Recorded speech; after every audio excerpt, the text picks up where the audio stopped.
বুদ্ধিনগর থেকে রেশমবাগান দিকে এক পাগল কুকুরের কামড়ে আহত ৩০ জন। পাগলা কুকুরের তাণ্ডবে এক সময় আতঙ্কিত হয়ে ওঠে এই এলাকার পথচারী থেকে শুরু করে ব্যবসায়ী এবং সাধারণ জনগণ। একটি সাদা রঙের পাগলা কুকুর সকাল থেকে তাণ্ডব চালাতে শুরু করে গোটা এলাকা জুড়ে। একসময় রাস্তায় কুকুরটি যাকে পেয়েছে তাকেই কামড়ে দিয়েছে। পাগলা কুকুরের এই হিংস্র তাণ্ডবে একসময় গোটা এলাকায় আতঙ্কিত হয়ে পড়ে। বর্তমানে সময় এখন আইজিএম হাসপাতালে ও জিবিপি হাসপাতালে চিকিৎসাধীন অবস্থায় রয়েছে।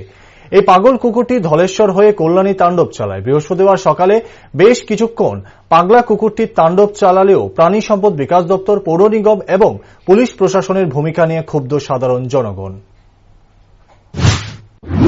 আমার বাবার আমরা কাশীপুর ওয়ার্কশপের দিকে ওই জায়গাতে বাবা দাঁড়ায় আসছিল। এমনি দিদিনগরের দিকের থেকে একটা কুকুর সাদা একদম ছোট, একটু বয়স্ক কুকুর, লেডি কুকুর, এটা ছোট, এটা আইতাতে আইসিলেই ডাইরেক্টলি যারে পাইতাতে তারই কামড়াইতাতে। এখন পর্যন্ত বিএমএ 15 জনের মতো আইছে, আর আরো 3-4 জন জীবিতে গেছে, আর অনেক পশুরও কামড়াইছে যারে পাইতাতে। ইভেন এখনো ফোন করছে যে আমার আপনারা কই আছেন, আমার বাবারও বাইরেও কামড় দিচ্ছে। আপনারা তো এক্ষুনি দেখলেন যে মোটামুটি প্রায় 10 জন আছে, আরো 2-3 জন মোটামুটি ভ্যাকসিন নিয়ে সেটা গেছে। এটা আমি কোনো আগরতলাবাসী খুব সতর্ক থাকার জন্য, কারণ ভীষণ এটা আমার মানে যতটুকু মনে হচ্ছে এটা মেন্টালি তো ডিস্টার্ব আছে, ভীষণভাবে এটা কামড়াচ্ছে, যারে পারতো হেরি কামড়াচ্ছে। দেখতে ছোট কিন্তু ভীষণ হিংস্র, বোঝা যাবে না যে এটা এইরকম করবে। কিরকম কালারটা কিরকম? কালারটা সাদা, একটু দেখতে ছোটর মতো, সাদা, বয়স্ক কুকুরটা।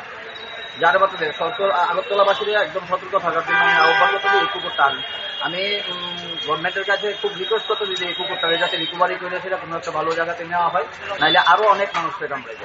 এখন অব্দি মানে আপনার হিসাবে মোটামুটি কতজনের কামড়াইছে? আমার নলেজে যা আছে 15 জনের তো মিনিমাম জীবিত গেছে অনেক। এখন এই কুকুরটা কোন দিকে? এখন এটা চন্দ্রপুর থেকে কল্যাণীর দিকে, কিন্তু কল্যাণী একজন বাইকে আইতে, তারও বাইকের পায়ে মানে তালা আইতে পায়ের ভিতরে কামড়াইছে। আমার নাম শঙ্কর কর্মকার।